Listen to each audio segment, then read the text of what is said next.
Hello साथियों, जय हिंद। स्वागत है आप सभी का हमारे स्टडी यूट्यूब चैनल पर। साथियों, आज हम देखने वाले हैं साइंस के महत्वपूर्ण 30 प्रश्नों को, काफ़ी महत्वपूर्ण प्रश्नों को साथियों, जो कि संबंधित हैं आपके स्वास्थ्य और पोषण से। स्वास्थ्य और पोषण से संबंधित है साथियों, जो कि काफ़ी महत्वपूर्ण टॉपिक है, काफ़ी इम्पोर्टेंट टॉपिक है बायोलॉजी का साथियों। आप किसी भी एग्ज़ाम की अगर तैयारी कर रहे हैं, उसमें साइंस का, विज्ञान का एक अपना अच्छा खासा वेटेज होता है, और उसमें भी साथियों जो जीव विज्ञान है उसका एक अपना अलग महत्व होता है। इससे ज़्यादा क्वेश्चंस पूछे जाते हैं। कोई भी एग्ज़ाम हो, 8 से 10 क्वेश्चन, 12 क्वेश्चंस जरूर साइंस के होते हैं। इसलिए साइंस हमारे लिए सभी एग्ज़ाम की दृष्टि से काफ़ी महत्वपूर्ण हो जाती है। तो आइए साथियों, देखते हैं आज के अपने पहले प्रश्न को। लेकिन वीडियो में आगे बढ़ने से पहले मैं आप सभी से निवेदन करना चाहूँगा कि चैनल पर नए हैं तो सब्सक्राइब जरूर कर लीजिएगा और वीडियो को भी लाइक कर दीजिएगा। आइए चलते हैं और देखते हैं आज के अपने पहले प्रश्न को साथियों, जो कि आप देख पा रहे हैं। आज का हमारा पहला प्रश्न है, भोजन का एक प्रमुख अंग है। साथियों, जो भोजन का एक प्रमुख अंग है, यानी भोजन में मिश्रित होता है, भोजन में शामिल होता है, तो आपका करेक्ट आंसर हो जाएगा कार्बोहाइड्रेट। कार्बोहाइड्रेट साथियों मुख्यतः भोजन क्यों करते हैं?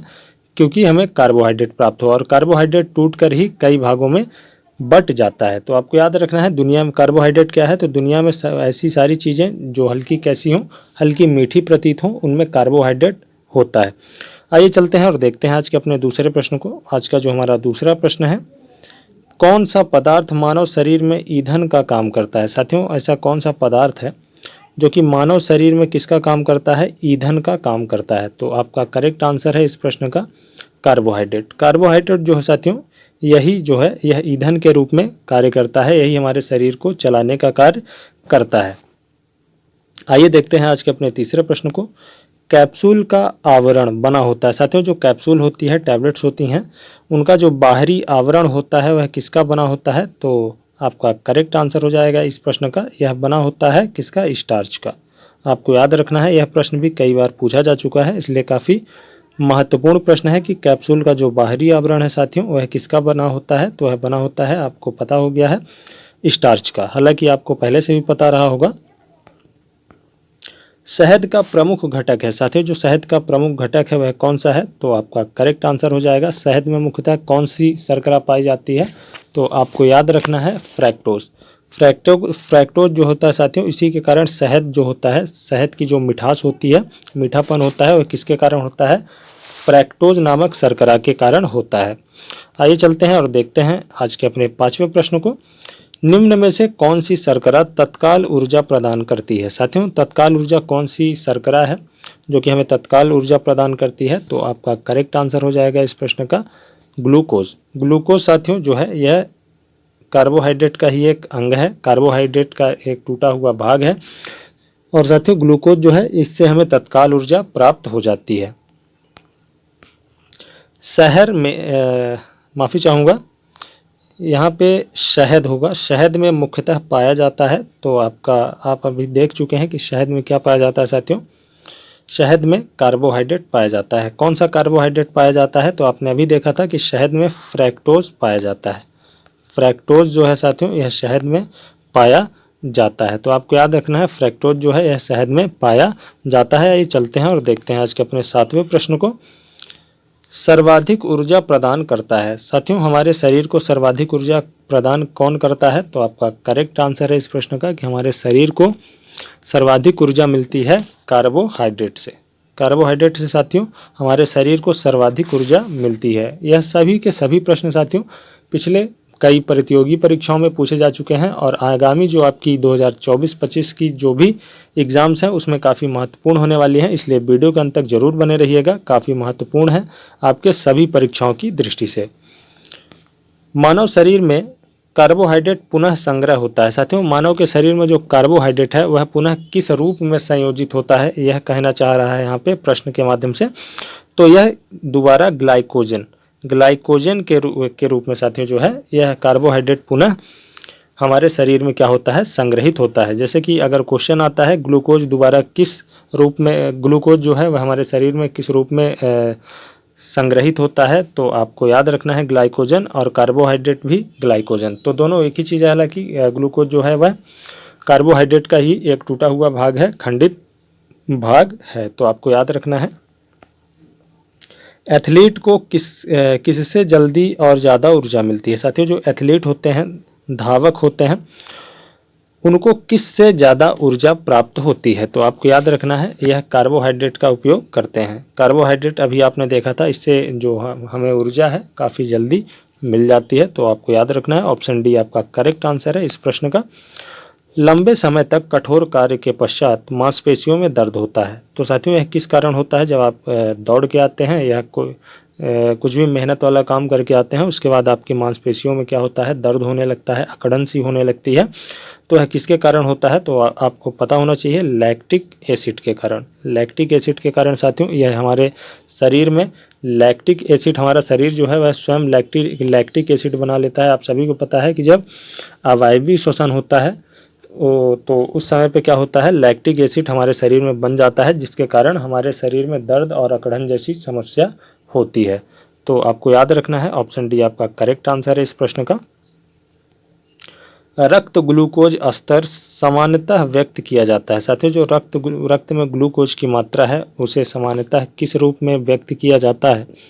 तो आपको याद रखना है, आपका करेक्ट आंसर है mg के प्रति डेसीलीटर में मापा जाता है जो रक्त में ग्लूकोज की मात्रा होती है। तो आपको याद रखना है, यह प्रश्न भी काफ़ी महत्वपूर्ण है, और यह सभी प्रश्न साथियों महत्वपूर्ण हैं क्योंकि यह कई बार परीक्षाओं में पूछे जा चुके हैं।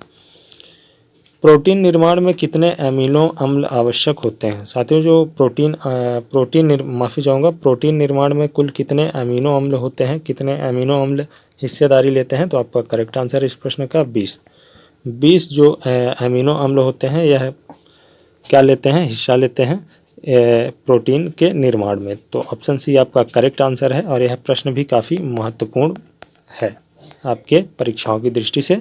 आपको याद रखना है, शरीर में ऊतकों का निर्माण होता है। साथियों, शरीर में ऊतकों का जो निर्माण है वह किससे होता है? तो आपको याद रखना है, इसका जो करेक्ट आंसर है, शरीर में ऊतकों का निर्माण प्रोटीन के माध्यम से होता है। आपको पता है ऊतक क्या होते हैं? तो कोशिकाओं का जो संग्रह होता है, कई कोशिकाओं का जो समूह होता है, कई कोशिकाएं मिलकर क्या बनाती हैं?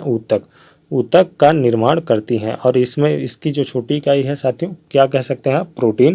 प्रोटीन का जो सहयोग होता है, उससे ऊतक का निर्माण होता है। प्रोटीन को निम्नलिखित में से क्या माना जाता है? साथियों, जो प्रोटीन को निम्नलिखित में से क्या माना गया है? तो आपको याद रखना है, प्रोटीन को माना गया है शरीर का निर्माण करने वाला। शरीर का निर्माण करने वाला माना गया है साथियों, किसको? प्रोटीन को। तो ऑप्शन ए आपका करेक्ट आंसर हो जाएगा, प्रोटीन शरीर निर्माणक के रूप में। साथियों, आज का हमारा 15वां प्रश्न है, एंजाइम मूल रूप से क्या है? साथियों, जो एंजाइम है मूल रूप से क्या है? तो आपको याद रखना है, जो एंजाइम होते हैं यह मूल रूप से क्या होते हैं? तो यह प्रोटीन होते हैं, प्रोटीन ही होते हैं। एक तरह से आप कह सकते हैं कि यह प्रोटीन का ही एक प्रकार होते हैं। तो आपको याद रखना है, एंजाइम प्रोटीन का ही एक प्रकार होते हैं, आपको याद रखना है। आइए चलते हैं और देखते हैं आज के अपने 16वें प्रश्न को। जैविक सिस्टम में रासायनिक क्रिया की प्रक्रिया को तेज करने में उत्तरदायी। तो साथियों, जैविक क्रियाएं होती हैं, उनको तेज करने का कार्य किसका होता है? तो एंजाइम का होता है। आपको याद रखना है, एंजाइम जो होते हैं यह जैविक क्रिया को क्या करते हैं? रासायनिक क्रिया की प्रतिक्रिया को क्या करते हैं? तेज करते हैं। अल्फा केराटिन एक प्रोटीन है तो साथियों, जो अल्फा केराटिन एक प्रोटीन है जो कहाँ पाया जाता है? तो आपको याद रखना है, त्वचा में उपस्थित होता है। कहाँ उपस्थित होता है साथियों? यह त्वचा में उपस्थित होता है। ऑप्शन बी आपका करेक्ट आंसर है इस प्रश्न का। आइए देखते हैं आज के अपने 18वें प्रश्न को। सोयाबीन में प्रोटीन का प्रतिशत होता है। साथियों, जो सोयाबीन है, सोयाबीन में प्रोटीन का कुल प्रतिशत कितना होता है? तो आपका करेक्ट आंसर है ऑप्शन ए। सोयाबीन में साथियों कुल 42% प्रोटीन पाया जाता है। आइए देखते हैं आज के अपने 19वें प्रश्न को। आज का जो हमारा 19वां प्रश्न है, आज का साथियों हमारा 19वां प्रश्न है, किसमें प्रोटीन नहीं पाया जाता है? साथियों, इसमें से किसमें प्रोटीन नहीं पाया जाता है? तो आपका करेक्ट आंसर हो जाएगा चावल। चावल में साथियों प्रोटीन नहीं पाया जाता है। आपको याद रखना है, अगर पूछा जाए चावल में प्रोटीन पाया जाता है तो चावल में प्रोटीन नहीं पाया जाता है। आपको कमेंट करके बताना है कि चावल में कौन सा तत्व पाया जाता है। सर्वाधिक प्रोटीन का स्रोत पाया जाता है। साथियों, जो सर्वाधिक प्रोटीन का स्रोत है वह किन में पाया जाता है? कि अनाजों के किस वैरायटी में पाया जाता है? तो आपको याद रखना है, ज़्यादातर आप कह सकते हैं वह दालों में पाया जाता है, लेकिन ज़्यादातर जो पाई जाती है साथियों, इसमें से आपका करेक्ट आंसर हो जाएगा सोयाबीन। सोयाबीन में साथियों सर्वाधिक प्रोटीन पाई जाती है, तो आपको याद रखना है। आइए चलते हैं और देखते हैं आज के अपने अगले प्रश्न को।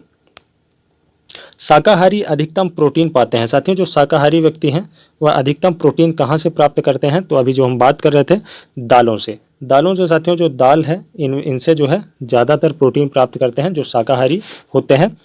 आइए चलते हैं और देखते हैं आज के अपने 22वें प्रश्न को। मानव शरीर में वसा जमा होती है। साथियों जो वसा है, फैट है, यह मानव शरीर में कहाँ पर जमा होती है, तो आपको याद रखना है। इसका जो करेक्ट आंसर हो जाएगा वसा ऊतक में।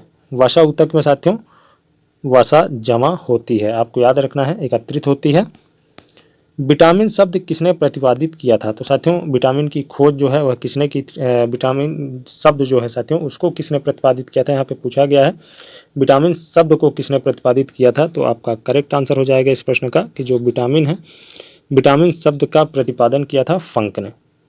फंक जो थे साथियों इन्होंने विटामिन शब्द का प्रतिपादन किया था। किसे सहायक आहार कारक कहा जाता है, साथियों किसे सहायक आहार कारक कहा जाता है, तो आपका करेक्ट आंसर हो जाएगा ऑप्शन डी विटामिन। विटामिन को साथियों सहायक आहार कारक कहा जाता है। निम्न में से किसे रक्षात्मक पदार्थ कहा जाता है, साथियों इनमें से किसे रक्षात्मक पदार्थ कहा जाता है, तो विटामिन। ये हमारे शरीर की क्या करते हैं, रक्षा करते हैं।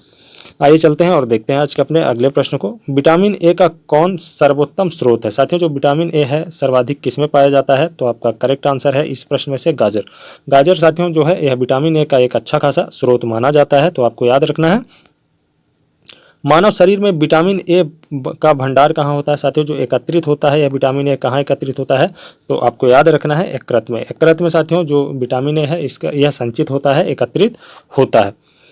आज का हमारा 28वां प्रश्न है साथियों, विटामिन ए की कमी से कौन सा रोग फैलता है। साथियों जो विटामिन ए है, विटामिन ए की कमी से कौन सा रोग हो जाता है हमारे शरीर में, तो आपका करेक्ट आंसर हो जाएगा रतौंधी।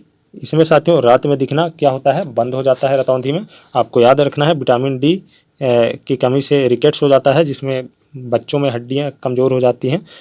और जो बेरी साथियों विटामिन बी की कमी से होता है। आइए चलते हैं साथियों, आपको बताना है विटामिन डी ये जो पेलाग्रा रोग है यह किस विटामिन की कमी से होता है, आपको कमेंट करके बताना है। आइए चलते हैं और देखते हैं आज के अपने अगले प्रश्न को। विटामिन सी का सबसे उत्तम स्रोत, साथियों विटामिन सी का सबसे बढ़िया स्रोत कौन सा माना जाता है, तो ऐसी चीज़ें जो प्राकृतिक रूप से खट्टी होती हैं उनमें आप देखेंगे कि विटामिन सी पाया जाता है, लेकिन उनमें भी आंवला जो है साथियों उसमें विटामिन सी जो है वह ज़्यादातर पाया जाता है, इसकी जो विटामिन सी की मात्रा है ज़्यादा होती है। कौन सा आज का साथियों जो हमारा 30वां प्रश्न है, कौन सा विटामिन जल में घुलनशील है, तो आपको याद रखना है साथियों विटामिन सी यहाँ पे जल में घुलनशील है। विटामिन सी जो है साथियों वह जल में घुलनशील है। बाकी ए डी ई यह सभी साथियों किसमें आप देख सकते हैं, के ई डी और ए यह वसा में घुलनशील विटामिन होते हैं, और विटामिन बी और सी यह साथियों किसमें घुलनशील होते हैं, तो यह जल में घुलनशील विटामिन होते हैं। विटामिन बी के जितने भी प्रकार हैं वह सभी के सभी, और विटामिन सी साथियों यह किसमें घुलनशील होते हैं, तो आपको याद रखना है यह जल में घुलनशील होते हैं। बाकी के ई डी ए आप एक तरह से इसे कीड़ा के नाम से भी याद रख सकते हैं। यह किसमें घुलनशील होते हैं, तो यह वसा में घुलनशील होते हैं। काफ़ी